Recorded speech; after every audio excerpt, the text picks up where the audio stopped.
Ini adalah Super El Nino. Super El Nino. Super El Nino. Jadi malah NOI itu indeksnya itu sudah 2,5 plus 2,5. Itu mirip dengan angka tahun 97 pada saat Pak Soeharto jatuh. Kalau kekeringan terjadi katakanlah sampai 5-7 bulan mendatang akan terjadi, maka bisa jadi produksi kita 40% padi kita akan turun.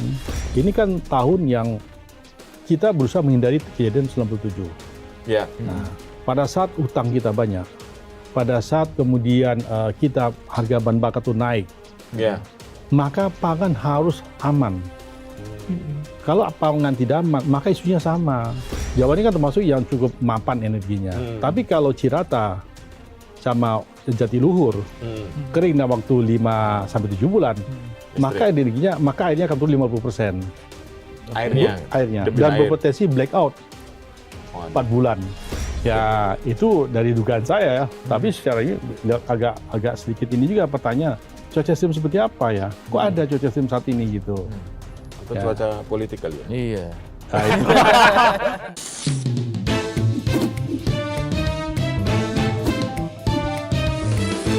To the point aja. Ya, Assalamualaikum warahmatullahi wabarakatuh. Sobat Sindo, ketemu lagi di To The Point aja. Dan sekarang kita akan membahas tentang cuaca. El Nino Godzilla yang ramai jadi perbincangan. Masih sering hujan, tapi kebetulan di Jabodetabek hujan diguyur terus nih. Sampai beberapa hari kemarin gitu ya. Apa benar atau hanya cuma omon-omon aja? Dan kemudian yang menariknya lagi adalah soal blackout listrik yang terjadi di Sumatera. Yang katanya lagi nih, terkait soal cuaca. Nah, sudah bersama dengan kita Mas Army Supandi ya? Susandi. Mas Army Susandi, pakar klimatologi dan juga dosen dari ITB. Betul. Halo Mas, apa kabar Mas? Selamat jumpa di To The Point aja bersama saya, Andri Susanto dan juga Mas Pung Purwanto. Terima kasih Mas Andi, Mas Ya. Pung. Ya. Dan ini kalau kita ngobrol dulu terkait soal cuaca nih Mas, Ya. ya kan. Nah ini kan beberapa waktu terakhir kita banyak sekali di ramai ya di jagat media sosial ini berbicara tentang El Nino Godzilla. Ya. Nah itu sebenarnya memang benar-benar ada atau hanya sekedar omon-omon aja sih Mas? Ya. Dari 3 lembaga internasional dan dua lembaga internasional dan 1 lembaga nasional mengatakan memang akan terjadi. Jadi kalau BMKG masih soft mengatakan sampai pada posisi El Nino moderat, tetapi lembaga lainnya seperti NOAA mengatakan ini adalah Super El Nino. Super El Nino. Super El Nino. Jadi malah NOI itu indeksnya itu sudah 2,5 plus 2,5. Itu mirip dengan angka tahun 97 pada saat Pak Soeharto jatuh begitu. Oh, 97. 97 betul. Itu adalah Super El Nino. Dan biasanya setelah El Nino akan ada La Nina. Kering nanti basah sehingga bencana ini akan panjang nih sebenarnya. Tapi tapi selalu yang kering dulu. Lebih parah kering dulu baru panas. Baru basah. Itu terakhir terjadi di 97 berarti? 97 yang paling besar, yang besar. Ada lagi 2014, tapi 2023 juga ada kejadian, tapi tidak sebesar tahun 97. Oh, berarti intervalnya dari besar ke besar kemungkinan akan terjadi lagi. Jadi dia intervalnya itu biasanya 5-7 kali dalam suatu periode kejadian. Sekarang 3-5 tahun sekali gitu. Jadi dipercepat dia gitu. Nah, besarnya itu biasanya tidak langsung besar begitu. Jadi biasanya besar, nanti kecil, sedang dan kemudian besar lagi. Kira-kira begitu. Oke. Kalau gambaran besarnya 97 itu seperti apa? Kalau 97 sendiri kita punya kebakaran hutan hampir 2 juta hektar ya. Dan itu dampaknya adalah pangan. Satu, negara tetangga kita protes. Iya. Betul, Singapura. karena polusi udara sebagainya. Dan yang ketiga adalah inflasi yang tinggi gitu.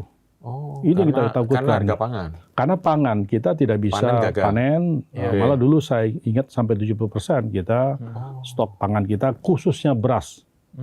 Yang itu yang menurut saya yang paling besar karena inflasi paling utama itu di beras. Sehingga semua orang isunya sama, Mas Pung.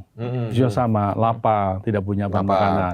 Nah, ini saya kira ini yang perlu kita garis bawahi. Kalau yang setelah itu tidak sebesar itu ya? Setelah Tidak sebesar 2015 cukup besar. Nah, tapi kan begini, kita harus lihat kondisinya itu melihat 2 sisi. Satu sisi alamnya cukup besar, tapi pemerintah siap waktu itu. Oke. Nah, siap. Dan ini 2015 itu masalah air dan pangan cenderung pemerintah kita lebih siap. Tahun 97 pemerintah kita tidak siap. 97. Tahun 7. Ini hati-hati juga seperti negara lain, Pakistan, kemudian Iran pernah mengalami juga sama El Nino, kering. Pemerintah tidak siap, maka pemerintah terganggu. Jadi alami malah berusaha untuk alam ini sebagai salah satu pushment yang cukup besar pada saya bilang ya gangguan pada stabilitas nasional. Wah, Ini kalau dilihat dari kesiapan pemerintah seperti apa ini sekarang? Kalau saya lihat saat ini pemerintah belum terlalu memadai dalam menyelesaikannya karena merasa yang pertama kita mesti lihat sejauh mana pemerintah dalam hal ini katakanlah instansi terkait menyatakan apa dampaknya, bukan pada kekeringannya, dampaknya itu apa. Dan sebenarnya dampak itu sudah bicara spasial, di mana akan terjadi kekeringan, berapa nih kekeringannya itu, kemudian berapa pusonya, di mana pusonya. Nah, saya kira ini sebelum sampai ke situ. Nah, sudah ada beberapa inisiatif, misalnya di Jakarta, gubernur sudah mulai ada inisiatif. Tapi inisiatif itu harus yang sifatnya itu struktural. Yang kita hadapi jadi bukan dengan himbauan Pak Pung Pandri, jangan himbauan, tapi dengan sesuatu hal. Nah Jakarta lumayan, nah NTB lumayan, nah mereka membangun katakanlah untuk sumur dalam, sumur bawah tanah itu. Dan memang harus struktural, tidak bisa himbauan. Misalnya sekarang umpamanya kan kalau berarti kan sekitar kalau kekeringan terjadi katakanlah sampai 5-7 bulan mendatang. Akan terjadi, maka bisa jadi produksi kita 40% padi kita akan turun. Karena puso. Nah, karena itu mesti ada terstruktur di mana kita distribusikan padi yang tahan kekeringan umpamanya gitu. Kemudian bagaimana kita menyiapkan airnya. Jadi memang harus begitu. Walaupun secara ekonomi itu duit pemerintah keluar, tapi secara ketahanan nasional berbeda. Masyarakat akan merasa, pemerintah hadir. Nah, gitu. Jadi lebih nyaman gitu. Lebih nyaman dan terus bekerja. Kan Kementan selalu bicara bahwa stok beras aman, bahkan mau ekspor. Betul. Nah, ini berarti cukup meyakinkan dong, Pak? Kalau gitu mesti dipertahankan, jangan ekspor menurut saya. Karena kata 5-7 bulan lagi kita tidak tahu. Keringnya justru pasal 5-7 bulan mendatang dan puncaknya Oktober. Oktober. Kalau tahun 97 2015 puncaknya bulan Agustus. Kering, kemudian dia boleh turun, mulai puncak Agustus dan Oktober itu reda karena ada hujan. Kalau sekarang malah puncaknya bulan Oktober gitu. Jadi cukup panjang sebenarnya ini. Geserannya cukup panjang. Kalau dulu kan tahun 97 April sudah mulai. Puncaknya bulan Agustus, kemudian mereda bulan Oktober. Nah, sekarang puncaknya bulan Oktober. Jadi kalau saran saya lebih baik memenuhi kebutuhan sendiri dulu. Disimpan dulu berarti? Simpan dulu, betul. Simpan dulu. Jangan buru-buru ekspor ya? Ya, menurut saya begitu. Kan saya kira negara-negara manapun juga sama. Dia lebih mementingkan negaranya dulu kan, baru kita kemudian lain. Mungkin secara devisa kita berkurang ya, pendapatan berkurang. Tapi secara keamanan nasional jauh lebih mahal kalau kita bertaruh. Mas Armi, ini menarik tadi pembahasan terkait soal interval yang makin kesini kayaknya semakin pendek ya jaraknya. Nah, ini apakah terkait dengan kerusakan lingkungan? Betul. Terkait soal pemanasan global atau apa sih sebenarnya? Karena kan beberapa waktu terakhir ya Mas Pung ya, kita kan juga pernah mengalami bencana di Sumatera. Betul. Ya, yang parah gitu. Nah, itu apakah memang kondisi lingkungan yang memang sudah habis hutan kita atau apa gitu? Berpengaruh nggak sih dengan interval itu? Betul. Ada dua hal yang menyebabkan pemanasan global itu terus meningkat. Kita tidak bisa mengatakan dengan kampanye we would like to stop global warming. We never. Kita hanya reduce global warming. Dengan cara apa? Ya mengurangi karbonnya. Dan satu yang pertama, karbon itu kan keluar karena aktivitas manusia, teknologi. Dulu waktu zaman kuliah kita tidak punya HP. Sekarang mahasiswa SMA punya HP. Berarti consumption energi fosilnya akan terus menerus karena dia harus menggunakan energi untuk mencas HP. Yang kedua hutan kita harus kita tingkatkan jumlahnya. Nah, kedua hal ini menurut saya malah kebalik. Kita terus mengebiar fossil fuel burning, pembakaran bahan fosil untuk menghasilkan energi. Yang kedua hutan kita tidak akan pernah bertambah sebenarnya secara total. Pasti berkurang begitu karena kebutuhan pembangunan, manusia dan sebagainya pasti berkurang. Nah, akibatnya apa? Kita sekarang dunia sudah overshoot. Sudah kelewatan itu. Iya. Sehingga 1,5 derajat Celcius itu sudah pasti akan terlewatin. Kenaikan temperaturnya, dampaknya adalah alam merespon. Kalau temperaturnya naik, apalagi di wilayah Sumatera, maka itu adalah semacam kompor dari potensi siklon. Jadi kalau nggak ada kompor, nggak ada penguapan, nggak ada pergerakan gitu. Nah saat ini kalau kenaikannya temperatur naik terus, ya saya kira kita berpotensi adanya siklon. Dan saya pernah sampaikan, Indonesia ini sebenarnya bukan jalur siklon, karena dia gaya kronis, dia dilemahkan, diputar, dialihkan begitu. Nah sekarang malah siklonnya sudah mulai nekat masuk ke Indonesia, sehingga menjadi wilayah yang juga seperti Amerika di siklon. Siklon itu kan aktif di subtropis. Kita tuh di ekuator loh. Nah sehingga betul. Jadi kita menjadi daerah yang sering bencana. Nah, tadi menjawab pertanyaannya Mas Andri tadi, dia menjadi sering terjadi ya karena dia sudah sangat terdesak dengan kehangatan yang sebelumnya tidak ada sejak revolusi industri. Akhirnya dia periodenya ulangnya menjadi lebih cepat begitu. Dulu 5-7 tahun sekali kejadian, yang paling cepat 5 tahun, paling lama 7 tahun, sekarang 3 tahun sudah kejadian lagi gitu. Mungkin nanti bisa jadi setiap 2 tahun, 2 sampai 4 tahun sekali gitu, atau mungkin setiap tahun. Nah kalau setiap tahun El Nino, lanjut La Nina, lanjut lagi El Nino, lanjut lagi La Nina, ini stabilnya kapan ini? Itu yang terjadi di Filipina. Filipina tuh basah. Ada suatu daerah yang beberapa provinsi dia siklon terus itu. Dulunya cuma 3-4 kali dalam setahun. Sekarang 24 kali dalam setahun. Sehingga dia tidak bisa membangun wilayahnya, karena tidak mungkin mereka, katakanlah kita secara kita membangun sesuatu nggak kering gitu. Akhirnya dia menjadi tempat yang rentan sekali. Nah, dan saya kira ini perlu upaya-upaya yang lebih terstruktur. Ini serius banget berarti ya Mas Armi? Serius sebenarnya, dan kita saat ini memang mungkin ya kita secara sporadis sudah saya lihat sudah ada upaya pemerintah maupun TNI maupun beberapa kota, terutama kota-kota yang cukup banyak ya resources-nya gitu. Tapi kota-kota seperti provinsi seperti NTT saya kira masih jauh. Saya kira mungkin perlu kita bantu di NTT. Ya itu cukup rentan. Jawa Tengah juga sama, walaupun di Jawa juga banyak itu daerah-daerah kering itu. Tapi mungkin nggak Indonesia seperti Filipina yang disampaikan Mas Armi tadi?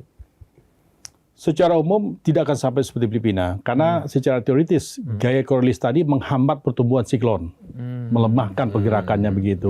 Jadi kita beruntung ada gaya Coriolis yang ada di Khatulistiwa, di atas itu sekitar 6 derajat Celcius, 6 derajat lintang utara. Dan sekarang kan kalau kita lihat beberapa hari sebelum hujan kan kita merasakan kok hawanya itu makin panas gitu. Betul. Itu berarti benar ada kenaikan suhu itu sudah. Betul. Jadi saat ini mungkin tahun panas ya. Iya, tambahan tahun panas global loh, bukan hanya nasional, global. Di kita ini. Betul. Dialami di semua kota. Di Indonesia, khususnya dari Sumatera Selatan bagian ke bawah. Tapi kalau Aceh enggak, Aceh, Sumatera Utara, Sumatera Barat enggak. Dia adalah wilayah yang selalu basah. Tidak mengenal nama kemarau, apalagi namanya panas karena El Nino, tidak pernah ada itu. Kemudian di Jawa, NTT, NTB, Kalimantan, Sulawesi, itu wilayah-wilayah yang terkena nantinya dampak dari El Nino. Yang kita sebut naik pasti dan kering. Jadi suhu naik sama kelembabannya turun. Jadi kalau misalnya ada masyarakat yang terbiasa tanda kutip dengan land clearing itu dengan murah, bakar begitu, maka berpotensi untuk tidak terkendali gitu. Sehingga dia kebakarannya juga tidak terkendali nantinya. Kalau ini nanti kalau El Nino-nya itu serius seperti yang diramalkan, itu apakah akan terjadi kebakaran hutan lagi? Pasti ya? Pasti ini. Sekarang, di Sumatera ini? Sekarang ini sudah ada data dari BMPB dan BMKG mengatakan hotspotnya meningkat. Hotspotnya udah kebaca? Sudah kebaca. Sekarang teknologi kan membuat kita tahu di mana hotspot. Titik apinya ya? Betul, titik api. Dan kalau titik api berkelompok 5, pasti kebakaran gitu. Kan hotspot kan belum tentu kebakaran. Tapi kalau dia 5 dan bertahan setidaknya 2-3 jam, 2-3 jam, maka biasa model itu 3 jam, itu pasti kebakaran itu. Itu tanpa ada pemicu dari tangan jahil manusia pun akan terbakar? Kalau di Indonesia tuh mungkin seperti sampaikan oleh Kepala BNPB itu 95% manusia. Termasuk dari California pun manusia sebenarnya. Dengan cara apapun. Yang dulu entah sempat pemantik. parah itu ya. Setiap tahun ternyata di California tuh. Kita sebenarnya ya kita sama-sama posisinya sama. California tuh every years. Sampai polisinya bingung, ini kenapa kok tiap tahun kita melakukan pekerjaan yang bodoh ya, memadamkan kebakaran. Nah, Indonesia masih, ya kami bilang mungkin lebih baik sedikit ya. Nah, artinya ada saatnya kita juga turun kebakarannya begitu. Nah, tapi ulah manusia ini yang perlu dijaga begitu. Karena land clearing itu murah, cuma 50.000, 20.000 selesai. Dibandingkan dengan 1 hektar harganya berapa ratus ribu untuk kita benar-benar bersihkan itu. Apalagi di Kalimantan yang banyak lahan itu ya. Lahannya berupa gambut yang kering, yang bisa katanya sampai 15 meter ke dalam. Sekali kebakar tidak akan pernah padam, kecuali hanya Tuhan yang mengatur. Basah hujan gitu. Kalau makanya saya bilang waktu pernah tahun 97 saya ditanya, kapan nih kebakarannya akan berakhir ini? Saya bilang Oktober Tuhan akan bertindak. Caranya gimana? Hujan. Betul, Oktober hujan. Hanya dengan hujan. Karena dia direndam, dibasahin. Kalaupun dengan manusia, berapa banyak air yang kita bawa gitu. Meskipun hujan buatan pun tidak akan mungkin. Berulang kali membuat hujan buatan juga nggak akan bisa. Nggak mungkin. Pertama hujan buatan itu dia harus punya awannya dulu. Awannya akan disemai. Kalau pada saat El Nino, awannya itu pindah ke kanan, ke arah wilayah Peru, Chili gitu. Jadi nggak ada awan di sini ya? Kita kekurangan awan, clear. Makanya dia panas sekali nanti terik matahari, apalagi di kota besar, ditambah dengan fenomena urban heat island, tambah panas itu. Polusi meningkat lagi itu nanti di. Jadi mungkin pemerintah kota harus nyiram itu nanti itu. Waduh. Memang cukup serius sebenarnya itu. Kalau panas itu nanti akan selain suhu apa? Debu. Debu, kemudian penyakit ispa, betul gitu. Dan kebakaran kota.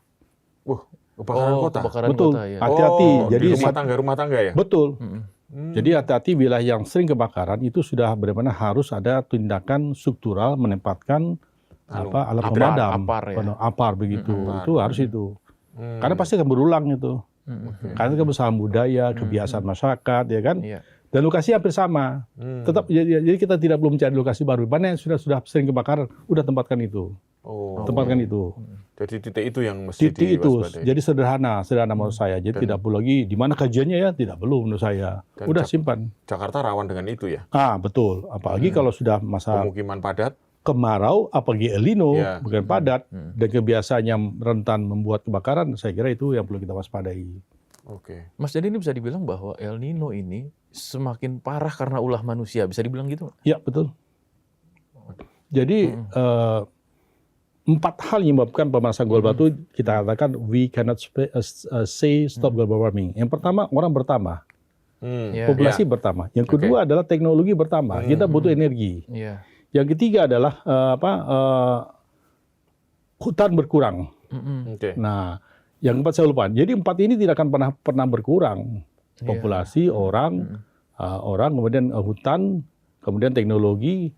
Nah, kita tidak satu lagi, pembakaran energi ini kan kita belum berhasil menyaingi konsumsi fosil. Masih tinggi fosil, walaupun kita punya electric vehicle, tapi kan ujungnya kita membakar fosil gitu ya. Yang PLTU-nya ya. PLTU-nya betul. Cuma memindahkan polusinya ya. Betul, polusinya tidak ada memang. Tidak ada di kota, tapi ada di sana. Di sana, konsumsi tetap tinggi. Tapi ada dilema nih, Bang, Mas. Ketika tadi kan pertambahan manusia, kemudian mobilitas ekonomi, itu kan membutuhkan energi. Dan pangan sekaligus ya. Dan itu semua dibutuhkan melalui salah satunya sumbernya nabati, karena kita tidak mau tergantung sama fosil. Salah satu adalah tanaman-tanaman yang bisa menjadikan pangan sekaligus energi. Misalnya CPO, jagung. Nah, pembukaan lahan yang ramai sekarang di Merauke, di Papua, itu kan berarti ada alasannya dong? Atau gimana nih? Alasannya untuk memenuhi kebutuhan pangan dan energi? Secara prinsipnya itu betul. Nah, betul. Artinya kita ingin mengurangi ketergantungan pada energi. Hanya Energi mungkin fosil. prosesnya yang perlu kita lihat. Kalau kita membuat energi dari bahan seperti tadi, maka kita tidak membuka hutan sebenarnya. Tempatkanlah pembukaan itu yang kita tanam itu di wilayah kritis. Misalnya apa itu? Tanah rawa. Tanah rawa, satu. Yang kedua, tanah gambut. Tanah yang mungkin agak kemiringan lerengnya cukup tinggi. Di situ harusnya begitu, bukan di tempat hutan yang bagus itu. Tapi kan kesuburannya pengaruh terhadap nanti hasilnya. Ya, kalau itu tanah-tanah betul. kritis. Challenge-nya di situ kan kita kan menyelesaikan masalah tapi tidak meninggalkan masalah baru begitu ya. Jadi jangan menyelesaikan masalah dengan masalah gitu. Itu yang diberikan semacam respon oleh masyarakat Uni Eropa. Indonesia mengembangkan sawit itu di lahan yang subur. Jadi katanya deforestasi begitu ya. Terutama waktu itu saya pernah menjadi konsultan internasional. Ya memang banyak persyaratannya. Loh kok kenapa dibuka wilayah itu gitu. Nah secara ini betul juga memang kita senangnya karena wilayah subur ya, cepat tumbuhnya, cepat hasil. Ya. Tapi dulu kan zaman Pak Harto pernah tuh 1 juta lahan gambut gagal. Itu di Kalimantan. Itu gimana tuh? Kalau menurut kajiannya secara ilmiah gimana itu? Harusnya kan gini, kita boleh membuka lahan, tapi kan lahan itu mesti ada proses kita proses kita mengembalikan lahan itu jika lahan itu sudah pada tahap kritis itu. Kembalikan begitu. Nah, mengembalikan biasanya ongkosnya lebih mahal biasanya gitu. Sehingga kita sudah tinggalan saja gitu. Sementara juga hukumnya juga tidak terlalu tegas untuk menindak itu ya. Para pelakunya ya. Iya, termasuk bekas-bekas tambang yang udah ditinggalkan. Tidak direhabilitasi ya. Itu bagi si penambang, bukan penambang liar itu. Dia sudah bayar loh. Iya. Itu udah bayar Pak? Sudah bayar mereka itu. Tapi tidak dilaksanakan. Nah, berarti ada badan lain yang harusnya melakukan itu. Nah, untungnya adalah mereka cuci tangan ya. Loh kan saya udah bayar untuk penimbunan itu kembali. Nah, tapi kalau bagi yang harusnya bukan badan ini, tapi dia sendiri harusnya itu melakukan upaya pemulihan kembali sehingga menjadi lahan yang katakanlah hampir mirip dengan kondisi semula. Nah, tapi kan karena biar praktis, pemerintah membuatlah suatu badan khusus atau lembaga khusus untuk melakukan semacam rehabilitasi. Nah, angkanya pun bisa lebih murah itu biasanya tuh dibanding upaya sendiri gitu. Karena kolektif begitu. Tapi implementasinya kadang-kadang belum sesuai, Mas Andri. Jadi ya tidak sesuai peruntukannya ya. Ya mungkin tidak dilaksanakan seluruhnya. Dananya nggak tahu kemana ya. Tapi gini, Mas, ada sesuatu yang kok rasanya tidak adil ya ketika Eropa dan Amerika udah lebih dahulu menebang hutan. Terus kita menebang hutan dikritis habis gitu. Nah, itu kan ya kamu begitu karena kamu ekonomi udah mapan jadi industri. Kalau ini berkembang terus dong kita kalau nggak boleh nebangin hutan. Misalnya ada pikiran begitu. Saya di Jerman itu waktu itu ada majalah namanya Die Zeitung. Zeitung itu waktu. Itu mereka karena saya bisa berbahasa Jerman, saya baca itu. Ternyata saat itu mereka butuh yang namanya hutan Indonesia. Kenapa? Karena dia belum panen. Pada saat dia panen, maka dia bergerak kepada LSM yang ada di Indonesia. Larang itu deforestasi, larang tuh ekspor kayu di Indonesia ke sini gitu. Jadi ini politik berdagang dan politik ekonomi itu jalan sebenarnya. Berarti ketika dia belum panen itu digas terus itu ya? Iya. Untuk isu deforestasi digas terus. Iya betul. Pada saat dia panen, deforestasi digas. Pada saat dia dia belum panen, impor. Indonesia, mereka butuh kayu, apalagi kayu Indonesia kan bagus-bagus itu. Butuh CPO juga ya. Butuh CPO juga. Gimana mau cari ganti CPO kalau mereka? Dan di sana kan bunga matahari, Mas Pung. Jadi mahal ya. Bunga matahari itu tidak lebih ekonomis 1/12 dari keefektifan dari sawit itu.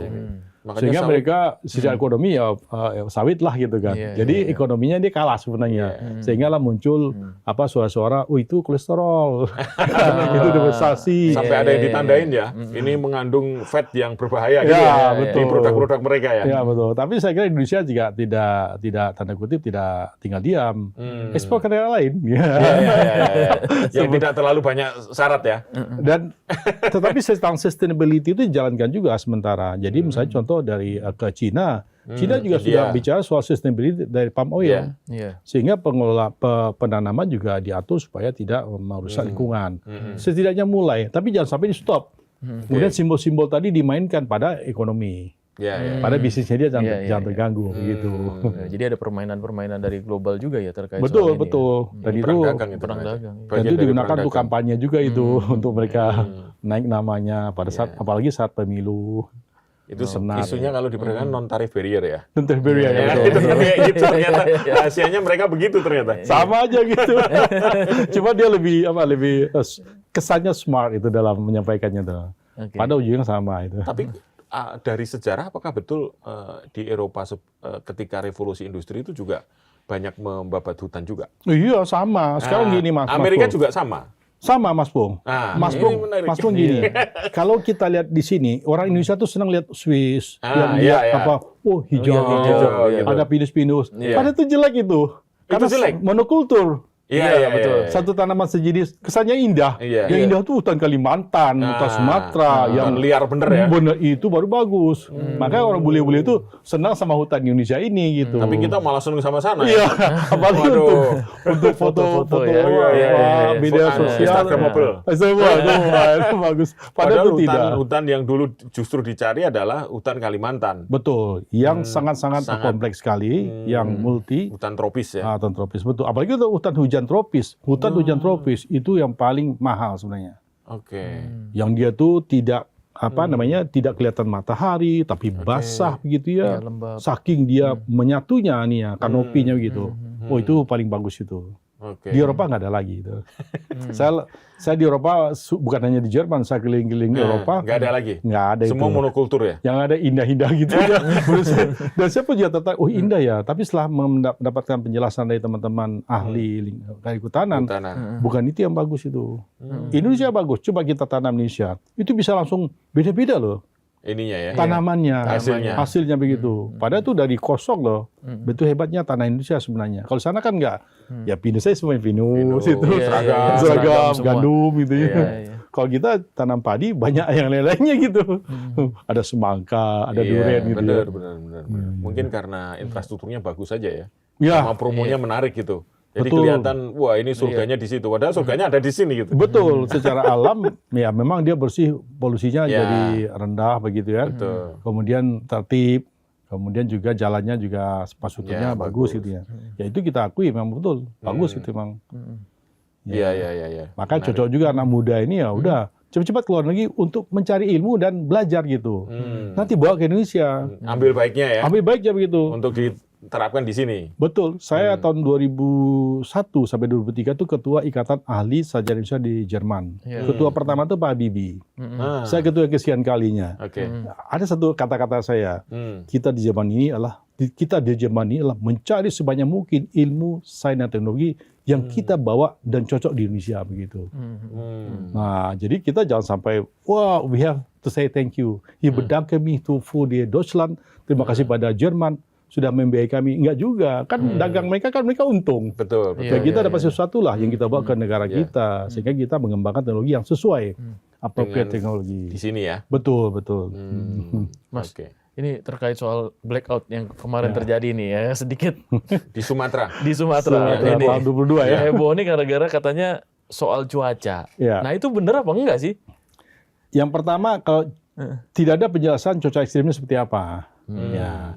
Yang kedua, cuaca ekstrim itu tidak akan mungkin ya terjadi pada masa-masa ini. Ini masa musim kemarau. Cuaca ekstrim itu munculnya pada saat cuaca transisi dari kemarau ke hujan. Nah, nanti katakanlah misalnya bulan apa? Bulan September, itu mungkin. Atau bulan Januari, Februari, itu mungkin dari basah ke kering, itu mungkin. Itu yang pertama. Yang kedua, ya nama cuaca tidak akan mungkin merusak infrastruktur. Kecuali sekelas namanya puting beliung atau tornado. Atau siklon. Nah, siklon begitu besar lah gitu. Puting beliung aja. Apakah di sana ada puting beliung apa enggak? Enggak ada. Nah, dan itu kejadiannya malam loh. Nah, puting beliung itu jadinya pada siang hari.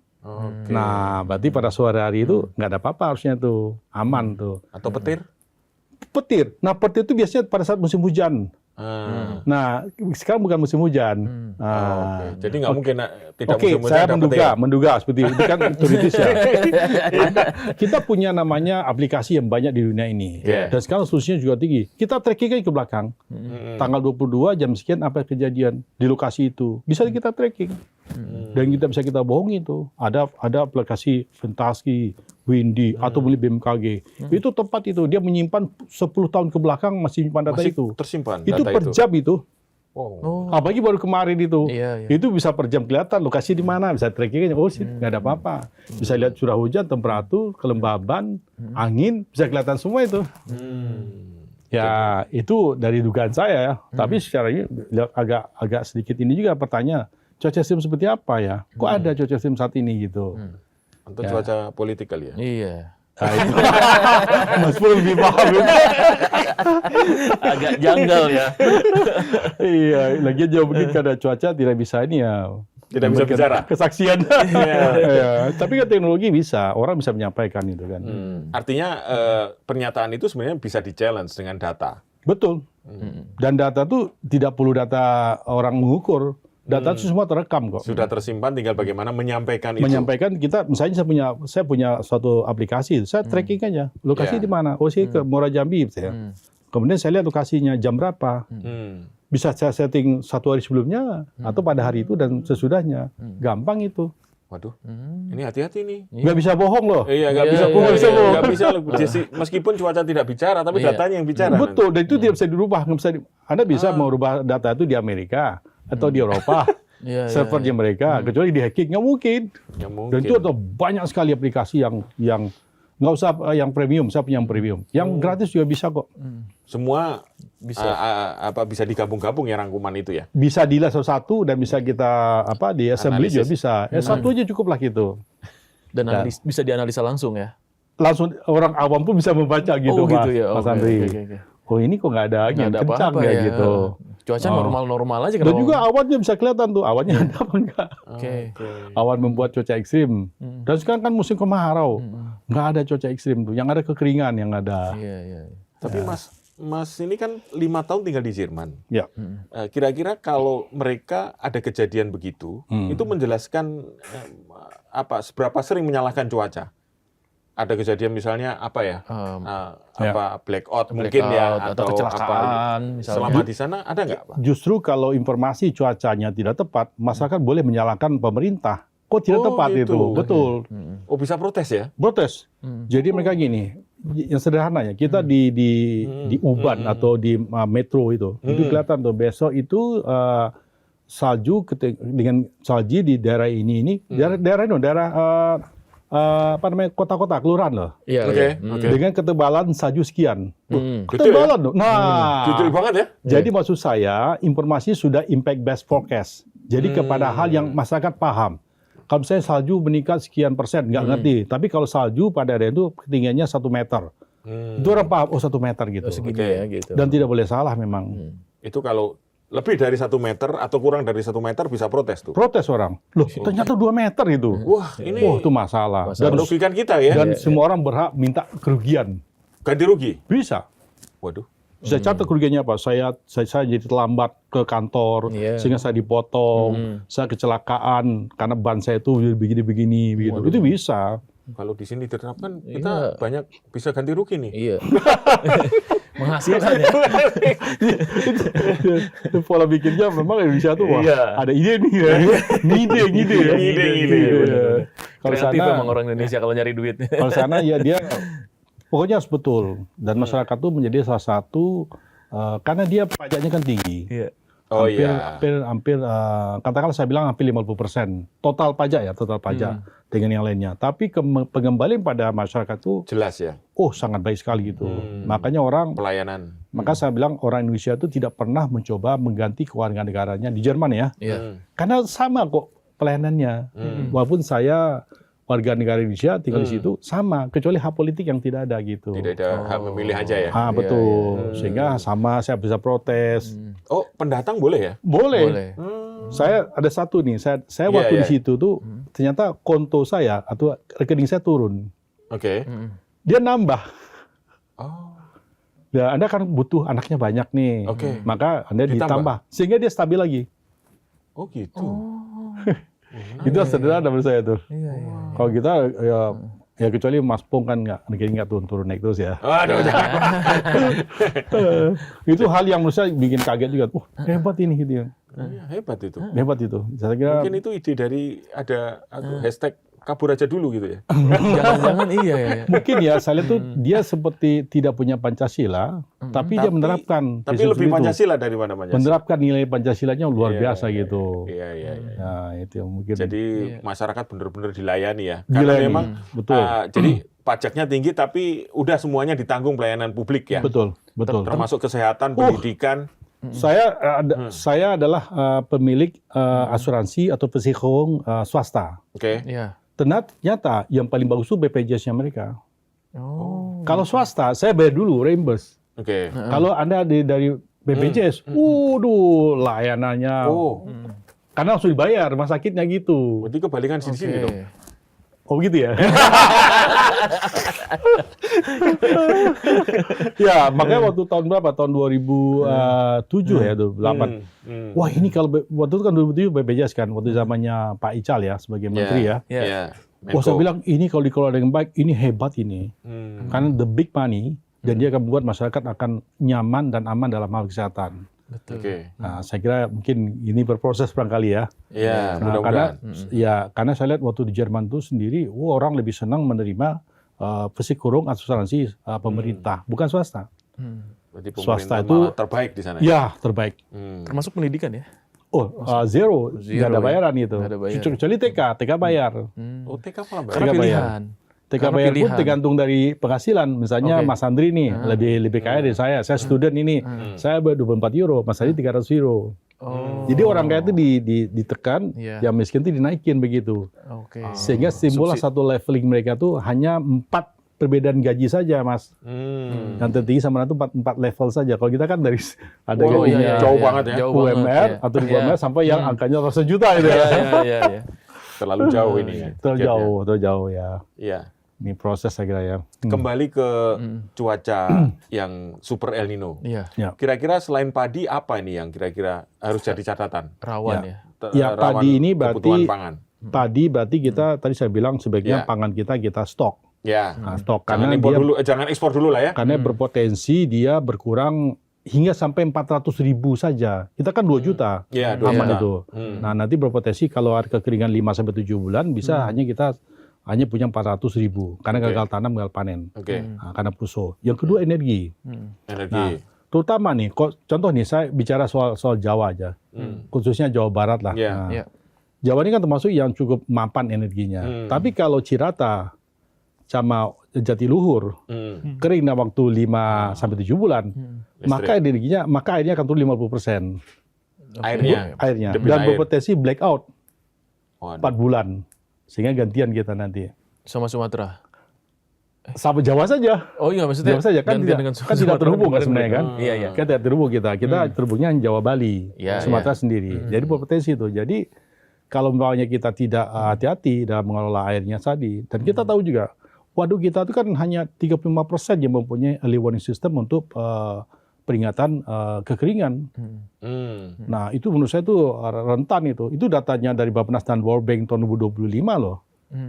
Ada akhirnya berpotensi kita kering di waduk sehingga PLTA kita akan menjadi berpotensi berkurang airnya sehingga listriknya berkurang. Nah itu yang saya kira perlu. Dan yang penting lagi adalah ya berarti kan fosil kita harus Digas lagi. digenjot lagi. Batu bara. Betul. Polusi lagi nanti. Polusi lagi. Dan saat itu pas saat orang panas ya pasang AC lagi kan. Iya. Jadi akan bertambah bebannya kepada PLTU kita. Jadi manajemennya memang kan yang betul tadi Mas Andri mengatakan kok kita kejadian tahun 2023 kemudian tahun sebelumnya gitu. Memang kita mesti punya manajemen sendiri nih dalam menghadapi El Nino La Nina ini.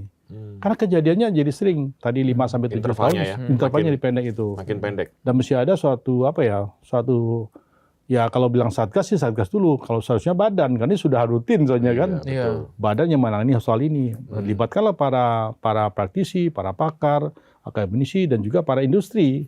Kita sama-sama, karena biaya yang kita keluarkan untuk ini besar sekali. Bukan biaya karena kita makan, tapi biaya yang kita menghadapi bencana lingkungan ini gitu. Ini besar sekali. Nah, mitigasi harus kita lakukan dari sekarang melalui perencanaan yang lebih konstruktif ya. Dan jangka panjang ya pastinya ya Mas ya. Betul. Kayaknya belakangan ini kayak kalau dilihat ya kalau ada kejadian baru gitu kan. Artinya jangka pendek aja nih sebenarnya nih. Iya, reaktif terhadap hal-hal yang dekat-dekat aja gitu. Bisa sedikit komentar ya tentang 100 triliun yang guna rehabilitasi senyar itu. 70% tuh untuk pembangunan loh, bukan untuk mitigasi. Kalau di negara maju seperti Jepang dan Jerman, 40% untuk biaya, 48% untuk biaya mitigasi. Jadi kita cenderung untuk mengobatin, tidak untuk persiapan ke depan gitu. Nah, saya kira mungkin mesti digeser nih sebagian dananya untuk mitigasi. Bagaimana supaya nanti kejadian ini kita bisa mengurangi potensi dampaknya. Tidak hanya senang, oke, ada yang rusak nih, jembatan kita perbaiki, rumah kita bangun gitu kan. Mungkin kejadian lagi kita bangun lagi. Ongkosnya terlalu besar menurut saya gitu. Banyak proyek tapi kan. Ya, betul juga. Iya. Tapi serius loh, kalau memang kejadian nanti ada ancaman yang tadi soal waduk. Betul. Itu kalau tidak diantisipasi bisa jadi ada pemadaman bergilir lagi nanti Betul. Jawa Bali. Betul. Jawa Bali ini kan sebenarnya sudah melebihi ya. Tapi kalau kita lihat saat ini persentase PLTA-nya gitu cukup tinggi kita. Cukup tinggi sebagai penyalur energi gitu. Karena yang paling besar untuk PLTU itu banyak kan di wilayah Kalimantan ya. Nah, kalau kita banyak air. Ya. Karena Kalimantan tempatnya batu bara, betul batu bara, betul. Jadi disupport di sana. Kalau di sini air ya? Air. Karena pernah kejadian tahun 2008, kita fokus di Jawa ini cukup banyak PLTU-nya. Tapi pada saat itu terjadi gelombang tinggi beberapa lama, sehingga batu bara kita terlambat datang. Blackout juga. Sorry, 4 tahunnya itu blackout juga itu. Maka kita ya sudah berarti ada kebijakan PLTA-nya harus berbanyak begitu. Saya kira ini manajemen energi saya kira ini harus kita perhatikan ini. Jadi ternyata kompleks sekali memang. Jadi selain Selat Hormuz belum selesai, ini fosil. Ini kan kita kemarin cukup tenang karena listrik aman gitu. Tapi ternyata kalau ini dampaknya bisa ke listrik loh. Kalau BBM dan listrik kena bareng-bareng, gimana itu Pak? Itu mobil EV juga nggak jalan itu. Semua nggak jalan nih. Ada gini, Hormuz ini kan dampaknya kan global dan regional, sehingga kita berdampak pada bahan bakar. Nah, ini kan tahun yang kita berusaha menghindari kejadian 97.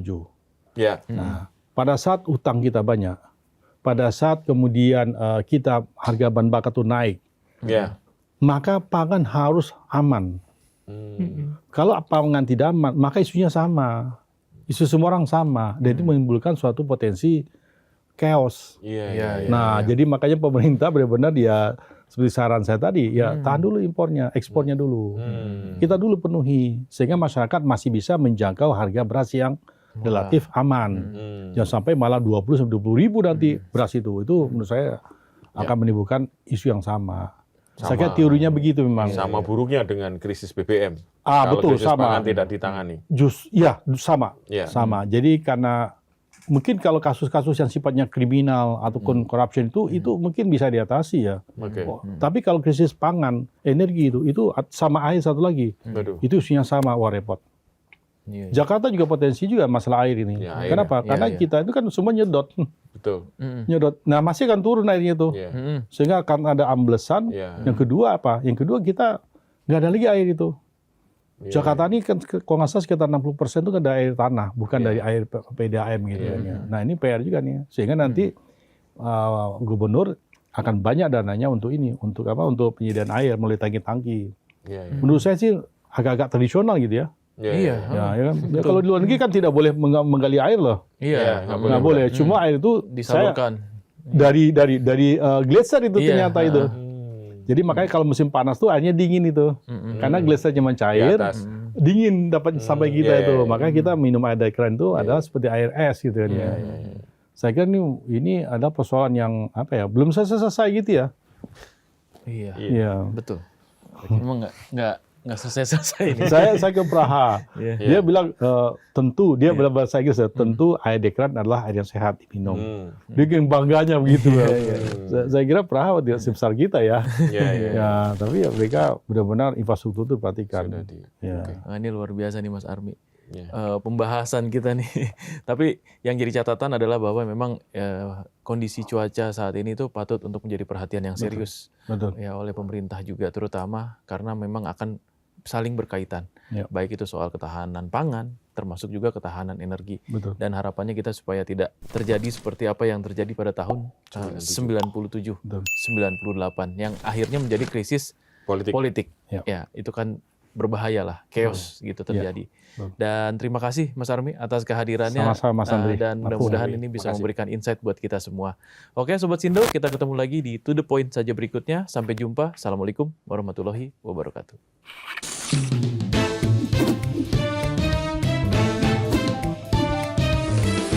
To the point aja.